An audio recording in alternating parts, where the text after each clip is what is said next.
नमस्कार, सत श्री अकाल, राम राम सा, खमाणी, वणक्कम, प्रणाम। आप सभी का ऑल्टरनेट मीडिया में फिर से स्वागत है। मैं आपकी होस्ट गायत्री देवी। हमारे साथ जुड़े हैं छोटे से गैप के बाद Anupam Mishra sir. Sir is a lawyer, engineer and blogger, YouTuber. Twitter पे भी बहुत अच्छा लिखते हैं, बहुत अच्छी फॉलोइंग है। इनका चैनल है घूमता आईना, प्लीज़ उसे भी लाइक, सब्सक्राइब और शेयर करें। काफ़ी राष्ट्रवादी लोग भी सर से जुड़े हुए हैं और बहुत अच्छा परफॉर्म कर रहे हैं अपने चैनल पे। सर, आज तो जो सबसे बड़ी न्यूज़ आई है और जिसको बहुत लोग मास्टर स्ट्रोक कह रहे हैं, I don't know how you see it, will have a look into that shortly. 7 members की डेलीगेशन टीम भेजी जा रही है across the world Pakistan operation Sindoor के ऊपर। Over to you sir. जी। देखिए, कोई पहली बार नहीं है। नरसिम्हा राव ने अटल बिहारी वाजपेयी को टीम का नेता बनाकर भेजा था और अटल जी ने जाके ज़बरदस्त परफॉर्म भी किया और उनकी बड़ी अच्छी एक स्पीच पड़ी है यूट्यूब पे कि साहब ये सरकारें बनती रहेंगी, बिगड़ती रहेंगी, लोग आते रहेंगे, जाते रहेंगे, देश देश नहीं झुकना चाहिए। और अटल जी ने अटल जी के ऊपर भरोसा किया नरसिम्हा राव सरकार ने, और अटल जी ने परफॉर्म भी किया। बल्कि आपको याद होगा, अटल जी ने इंदिरा गांधी को भी 1971 के वॉर में इतना ज़बरदस्त सपोर्ट किया था कि तब से एक किस्सा चल निकला कि उन्होंने इंदिरा जी को दुर्गा कहा था। हालांकि अटल जी कहते मैंने दुर्गा नहीं कहा था, मैंने सिर्फ सपोर्ट किया था, लेकिन सपोर्ट तो किया था। तो इसलिए मैं हमेशा कहता हूं कि साहब कांग्रेस में बाकी नेताओं, चाहे वो नरसिम्हा राव हो, चाहे नेहरू हो, चाहे इंदिरा हो, चाहे राजीव हो, इनकी नीतियों से मुझे दिक्कत हो सकती है, इनकी नीयत में गड़बड़ नहीं है। लेकिन जब से कांग्रेस सोनिया के हाथ में आ गई तो सोनिया, राहुल और प्रियंका, इनकी नीयत में मुझे दिक्कत नजर आती है। अब आप ये देखें कि शशि थरूर जैसे आदमी का नाम ही नहीं दिया कांग्रेस ने। मतलब जब उनसे नाम मांगे गए इस डेलीगेशन के लिए सांसदों के, तो उन्होंने शशि थरूर का नाम दिया ही नहीं।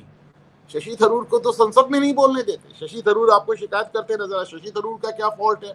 शशि थरूर की सिर्फ इतनी गलती है कि जब साहब कांग्रेस अध्यक्ष के लिए सोनिया गांधी एक कठपुतली ढूंढ रही थी और उन्होंने ढूंढ भी ली खड़गे के रूप में, तो शशि थरूर सामने खड़े हो गए कि साहब हम भी चुनाव लड़ेंगे। और उसके बाद तो तमाम कांग्रेसियों का मैसेज चला गया कि कोई शशि थरूर के आसपास नजर आया तो उसका कांग्रेस में भविष्य दिक्कत में आ जाएगा। तो आप भेजते किसको? आप कौन से 4 नाम दे रहे हैं? जब कांग्रेस ने जो 4 नाम दिए हैं, एक आनंद शर्मा का दिया है। आनंद शर्मा का पूरा परिवार ब्रिटिश नागरिकता ले चुका है। खुद आनंद शर्मा कहते रहते हैं कि हमारे जो आइलैंड्स हैं, हमारे जो द्वीप हैं, उनको हमें पड़ोसियों में बांट देने चाहिए, पड़ोसी देशों से अच्छा रिश्ता बनाने के लिए। आनंद शर्मा वो आदमी है जो कि जब कांग्रेस का चीन से एमओयू साइन हुआ था तो उसके इकलौते गवाह गांधी परिवार के बाहर आनंद शर्मा ही थे। तो ऐसे आदमी का दूसरे फिर आप सैयद नासिर को भेजते। सैयद नासिर जब राज्यसभा के बाद कर्नाटक पहुंचे तो इनके समर्थक पाकिस्तान जिंदाबाद के नारे लगा रहे थे। फिर तीसरा आप भेजते हैं राज बरार का। राज बरार आप सोच के देखें, 10वीं पास है, 10वीं पास आदमी। और उसके बाद जब वो एक सिंगर था जिसने खालिस्तानी मैप शेयर किया था, भारत का कटा हुआ मैप, तो उसका समर्थन करते हैं, खालिस्तान का समर्थन करते हैं। और फाइनली आप भेजते हैं गौरव गोगोई का, जिसकी पत्नी आईएसआई समर्थित एक पाकिस्तानी कंपनी से सैलरी ले रही है। गौरव गोगोई खुद आपने देखा कि अटारी बॉर्डर से चुपचाप कांग्रेस पाकिस्तान चले जाते हैं, 15 दिन रह के आते हैं। आपने देखा गौरव गोगोई बच्चों का ग्रुप लेके पाकिस्तान एम्बेसी जाते हैं इनके इंडोक्ट्रिनेशन के लिए। आपने देखा इनके खिलाफ FIR कर रखी है। इन्होंने, इनके पूरा परिवार ब्रिटिश है, इन्होंने, इनकी पत्नी तो है ही, इन्होंने अपने बच्चों की भारतीय नागरिकता छुड़वा के ब्रिटिश नागरिकता दिलवा दी। अभी देखिए ये सब काला इनका चिट्ठा खोला है उन्होंने, हेमंत शर्मा साहब ने। तो ऐसे 4 आदमी इन्होंने भेजे हैं राहुल गांधी ने। सोचने की बात है कि कांग्रेस ने राहुल गांधी को इसे योग्य नहीं समझा कि वो राहुल गांधी का नाम भेजते। मतलब किसी जमाने में अटल बिहारी विपक्ष के सबसे बड़े नेता थे, राव साहब ने उनका चुनाव किया था, पर कांग्रेस ने राहुल गांधी का चुनाव नहीं किया। ये जो 4 आदमियों का नाम का चुनाव किया, ये चारों ही बड़े संदिग्ध हैं। ये दिखाता है कांग्रेस की नीयत। और भारतीय जनता पार्टी का तो खैर अपना तरीका है, उन्होंने जिस तरह शशि थरूर का चुनाव किया है।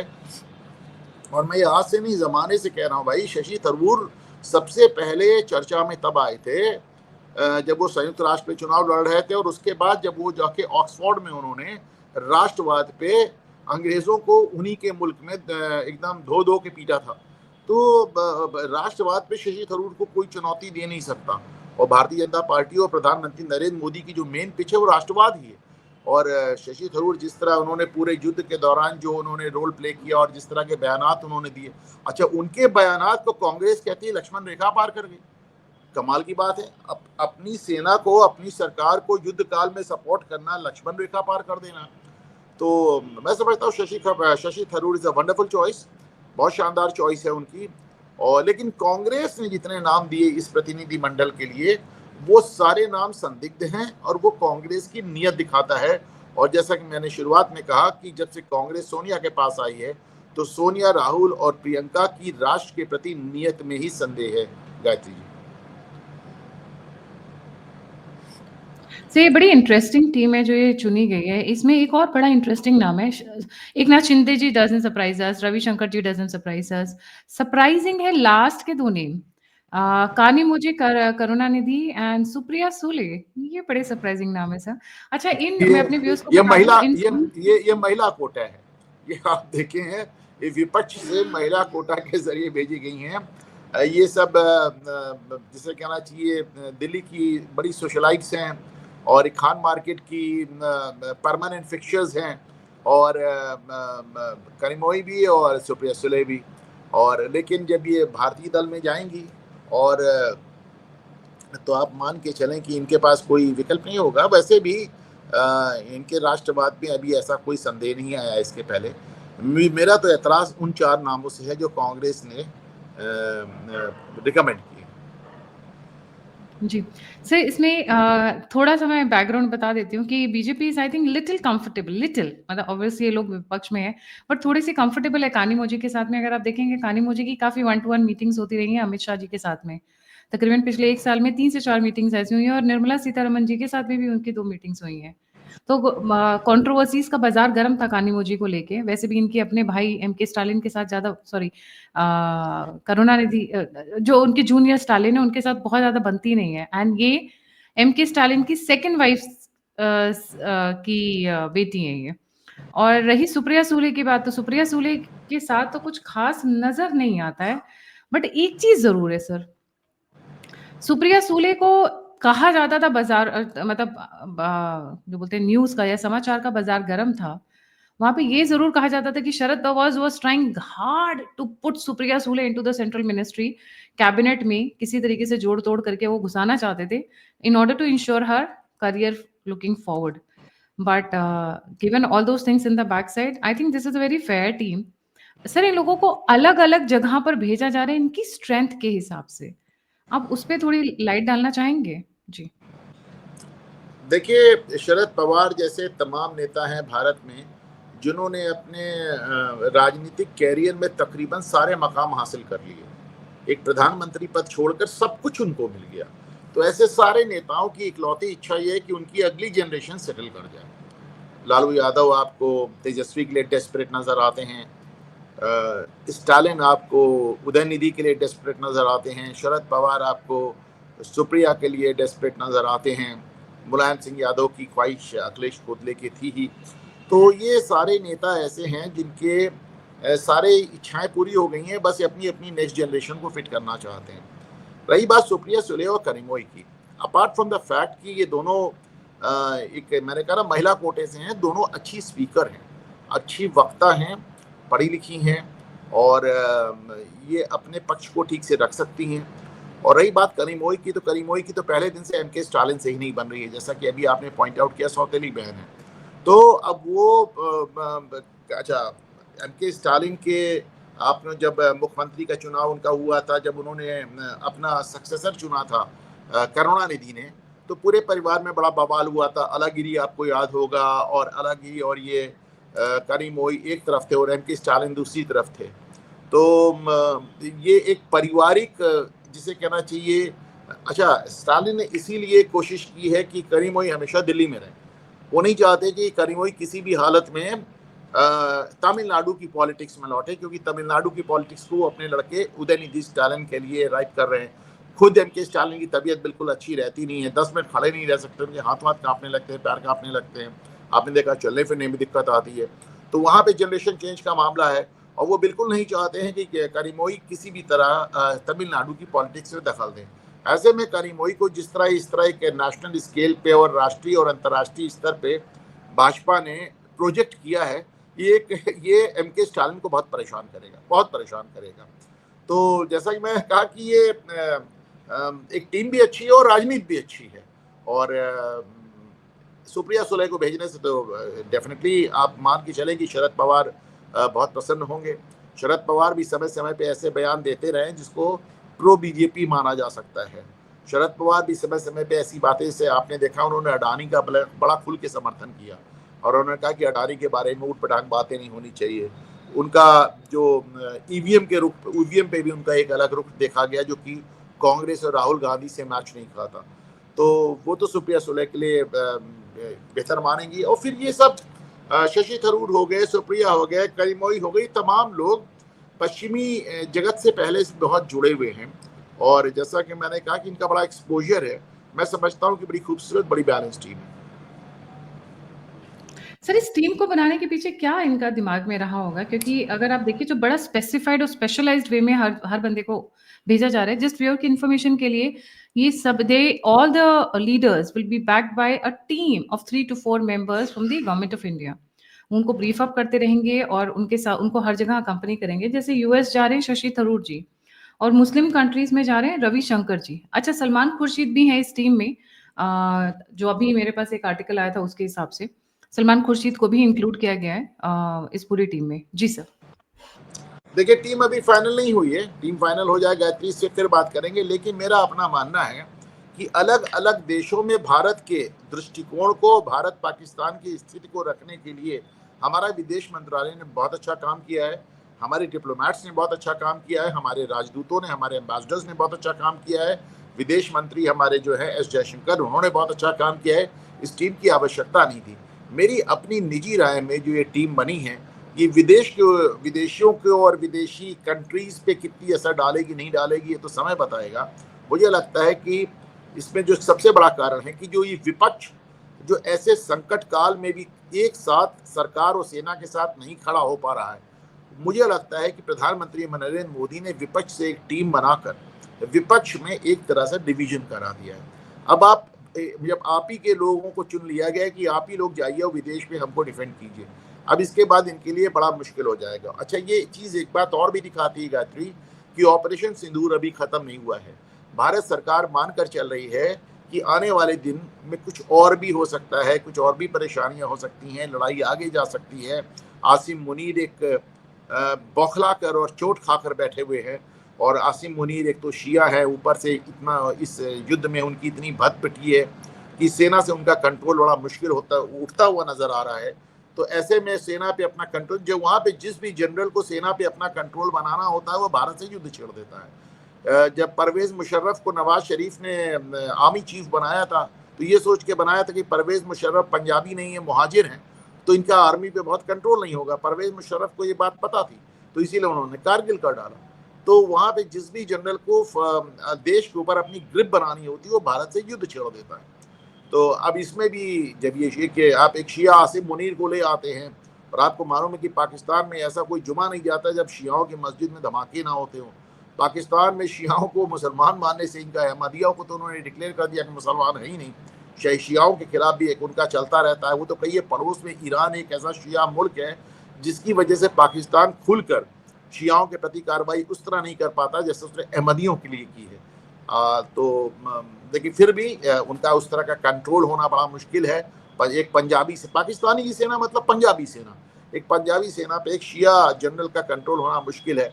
वो भी इतनी बुरी चोट खाए बैठे हैं। माना जा रहा है कि अगर वो कुछ नहीं करेंगे तो आर्मी में उनके खिलाफ coup हो सकता है। आर्मी उनको सत्ता से हटा सकती है, उनको पद से हटा सकती है। और हमने तो देखा है कि पाकिस्तानी फौज ने अपने जनरल को ही उड़ा दिया, जिया-उल हक को ही आपने देखा।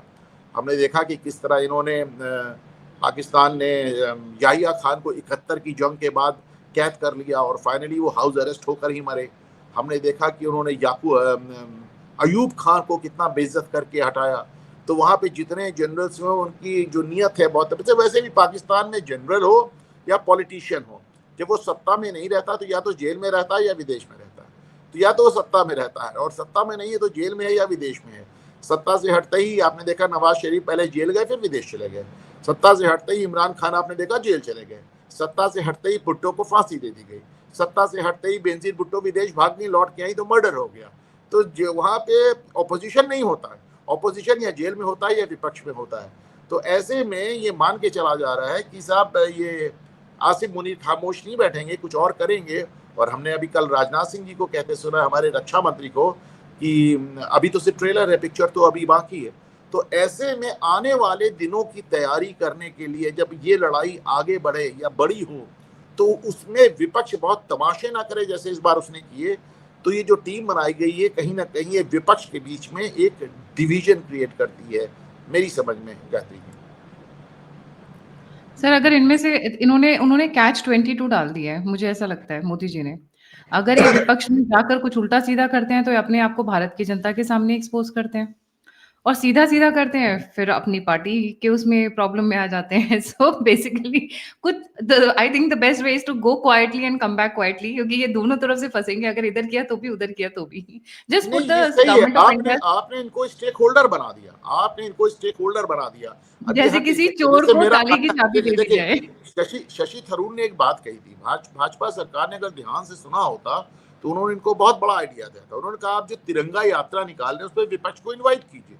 आपको तिरंगा यात्रा में विपक्ष को इन्वाइट करना चाहिए था। मैं दावे से कह सकता हूँ अखिलेश यादव ज्वाइन नहीं करते, तेजस्वी यादव ज्वाइन नहीं करते, तमाम लोग, राहुल गांधी ज्वाइन नहीं करते। तो वो मतलब dam if you do it dam if you don't वाली बात हो जाती। तो आप अगर आप ज्वाइन करते तो आपको दिक्कत थी, ज्वाइन नहीं करते तो आप जनता की निगाह में गिरते। हंस तो गए, भारतीय आगे जनता क्या पार्टी के पीछे पास खाएंगे। एक बहुत अच्छा मौका था, तिरंगा यात्रा में इनको विपक्ष को इनवाइट करना चाहिए था। शशि थरूर ने कहा भी था, ये इनसे मिस हो गया मुझे लगता है। मिस हो गया, प्रोबेबली अभी वो बहुत ज्यादा कॉर्नर नहीं करना चाह रहे थे, क्योंकि उनको भी पता है कि बहुत सारी चीजें लोग चल रहे हैं। 3 दिन का प्रोटेस्ट अनाउंस किया था राहुल गांधी ने सीज फायर के अगेंस्ट में। आजकल लोग सीज फायर के अगेंस्ट में बहुत बोलने लग गए हैं। पहले ये सीज भी फायर की बड़ा डिमांड मजाक की बात है कि जो लोग कहते हैं 370 वापस चाहिए, वो लोग कहते हैं पीओके ले आओ। पीओके किस लिए ले आए, उसमें भी 370 लगा दे। मतलब आप सोचिए, पीओके की डिमांड करने वाली और डींगे मारने वाले लोग कहते हैं 370 वापस चाहिए। और उन्हीं में से कुछ एक लोग जो बोल रहे हैं कि हाई इंडस वाटर ट्रीटी से भूखे, निहत्थे, मासूम लोग पानी के बिना मर जाएंगे। महबूबा मुफ्ती के आंसू नहीं रुक रहे हैं सरहद के उस पार वाले लोगों के लिए। पहलगाम पे आंसू नहीं बहे थे मैडम के। देखिए, महबूबा मुफ्ती को मैं दोष नहीं देता। हमारे पहले शिक्षा मंत्री जो कभी स्कूल कॉलेज नहीं गए, सिर्फ मदरसा में पढ़े, उनको नेहरू जी ने शिक्षा मंत्री बना दिया, मौलाना अबुल कलाम आज़ाद। उन्होंने कहा था कि दुनिया में मुसलमानों के लिए सबसे बड़ी चीज़ उम्मत है। भाई भाई का दुश्मन होता है, बाप बेटे का दुश्मन हो सकता है, लेकिन मुसलमान मुसलमान का दुश्मन नहीं हो सकता। तो वो तो उम्मत के हिसाब से बोल रही है, कोई बड़ी बात नहीं, चलिए ठीक है। लेकिन मुझे ताज्जुब तब होता है कि उन लोगों को इंडस वाटर ट्रीटी में पाकिस्तान नज़र आता है, उन लोगों को गजा पट्टी में लोग परेशान नज़र आते हैं, जिनको बंगाल में बैठ के मुर्शिदाबाद नज़र नहीं आता, जिनको कश्मीर में बैठ के पहलगाम नज़र नहीं आता, उन्हें पाकिस्तान और गजा नज़र आता है। तो ये एक दोगलापन है। Agree agree sir. कुछ एक डेवलपमेंट्स आज जो हुई हैं, आप उनके ऊपर और नजर मारना चाहेंगे। एक पूरा 6 लोगों का ग्रुप पकड़ा गया है हरियाणा से। देखिए, ज्योति मेहरोत्रा एक यूट्यूबर हैं, लाखों फॉलोवर हैं उनके। तो वो सब पाकिस्तान गई थी और वहाँ पे कोई एक दानिश करके पाकिस्तानी एम्बेसी के लड़के से उनके बड़ी नज़दीकी हो गई। उसने उनको आईएसआई के लोगों से मिलाया, फिर वो बाकायदा महत्वपूर्ण इंफॉर्मेशन पास ऑन करने लगी। और ऐसा ही हमने पंजाब में भी देखा है। एक ये हनी ट्रैप मान लें या रिवर्स हनी ट्रैप मान लें, इस तरह करके ये सब चीज़ें हो रही हैं। एक लव जिहाद मान लें, कुछ मान लें। हकीकत ये कि मुझे लगता है कि अमन की आशा का ये जो ड्रामा चला था, तो उसमें से उससे जुड़े हुए तमाम लोगों की बड़ी गहनता से जांच होनी चाहिए। इन मैडम के 3.5 लाख सब्सक्राइबर्स हैं यूट्यूब के ऊपर। How did she get honey trap? I am shocked. ऐसे लोग, इतने गलिबल लोग अगर नहीं अपने आप को कंटेन कर पाते हैं, तो इन लोगों को डेंजरस एरियाज में, ये पाकिस्तान गई थी सर 2023 में, और वहीं पे ये ट्रैप हुई थी। हिम्मत है कि ये अकेले चली गई, क्योंकि पाकिस्तान जाने के बाद बारे में तो हम जैसे स्ट्रॉन्ग लोग नहीं सोच सकते हैं। How did she even think of this? Is very नहीं, ऐसी क्या स्ट्रेंज। बात है। जावेद अख्तर से लेके स्वरा भास्कर तक पाकिस्तान में इन्होंने बयान दिया कि इनको भारत से ज्यादा सिक्योर पाकिस्तान में महसूस होता है। I wish they तो can pack their bags and go. तो इसको कैसे कहा जाए, किस तरह कहा जाए? अब ये दुर्भाग्य है साहब। मैं तो बार बार कहता हूँ कि पाकिस्तान को तो आपने कई बार पीटा है, आगे भी पीट लेंगे, लेकिन जब हमारे सीडीएस विपिन रावत साहब ने, जनरल विपिन रावत ने जिस 2.5 मोर्चे की बात कही थी, तो 2 मोर्चा तो आप संभाल लेते हैं। 1962 में आप चीन से युद्ध हारे, 1967 में आपने उनको नाथुला में पीट दिया, और 2 बार पीटा, एक हफ्ते के अंदर 2 बार पीटा, 400 आदमी मारे। पाकिस्तान की तो आपने ऐसी तैसी कर रखी है, लेकिन इस आधे मोर्चे का क्या करेंगे जो देश के अंदर रह के ये सब कर रहा है? सही बात है। My sympathies with this girl ज्योति मल्होत्रा, हरियाणा से यूट्यूबर है, 3.5 लाख सब्सक्राइबर, हनी ट्रैप, अपने ही देश के अगेंस्ट में ये जाकर बोल रही हैं, जाके information no pass no out कर। No no no sympathies Gayatri, no sympathies with नहीं, सच पीपल। सिंपैथीज मेरे नो को एक ही नो चीज समझ नहीं नो आ रही है। No sympathy, no sympathies with such या you are right, activists, no no sympathies. Sympathy. मुझे एक ही चीज समझ में नहीं आ रही है, ये हिंदू लड़कियों के अंदर ऐसा क्या, कौन सी वीकनेस है, वल्नरेबिलिटी है जो आप इन लोगों के साथ ट्रैप हो जाती हो? ऐसा कौन सा प्यार है जो वही वाले लोग दे पाते हैं जो अपने लोग नहीं दे पाते नहीं, आपको? ऐसा ऐसा ऐसा नहीं है समटाइम्स गायत्री, इट आप इज इनको। Very difficult to understand. नहीं नहीं नहीं, देखिए, इन लड़कियों को गलतियों मैं बहुत ज्यादा दोष नहीं देता हूँ। 70 साल तक, 70 से 75 साल तक हमको जिस तरह की पढ़ाई करी गई, हमें जिस तरह की बातें बताई गई, जिस तरह का सेकुलरिज्म के नाम पे जिस तरह का ढोंग बताया गया, वो हमारी खून में चला गया है। अब उस खून को साफ होने में थोड़ा समय लग रहा है, खास तौर से इंटरनेट और उसके बाद सोशल मीडिया के आने के बाद बहुत खून साफ हो रहा है। देखिए, मैं आपको अक्सर कहता हूँ, लोग कहते हैं भाजपा सरकार ध्रुवीकरण लाया है। ध्रुवीकरण भाजपा सरकार नहीं लाया है। मतलब भाजपा सरकार ध्रुवीकरण नहीं है, ध्रुवीकरण भाजपा सरकार लेके आई है। ध्रुवीकरण नहीं होता तो भाजपा जीतती नहीं। खासतौर से जब तक सोशल मीडिया आया है, तब से लोगों के दिमाग खुलने शुरू हो गए। ये जो बच्चे हैं और इनके जो माँ बाप हैं, एक जमाने से, अभी आपने देखा एक टॉपर लड़की कह रही है कि साहब हमने अपना सरनेम हटा दिया, तो अब हम एकदम सेकुलर कहलाएंगे, नास्तिक कहलाएंगे। तो अब ये इस तरह के तमाशे चल रहे हैं। इस सेकुलरिज्म के नाम पे एक दोगलापन जो आपको घोट कर पिला दिया गया है 70-75 साल में, और उस खून को साफ होने में थोड़ा समय लगेगा। जी, बिल्कुल सही।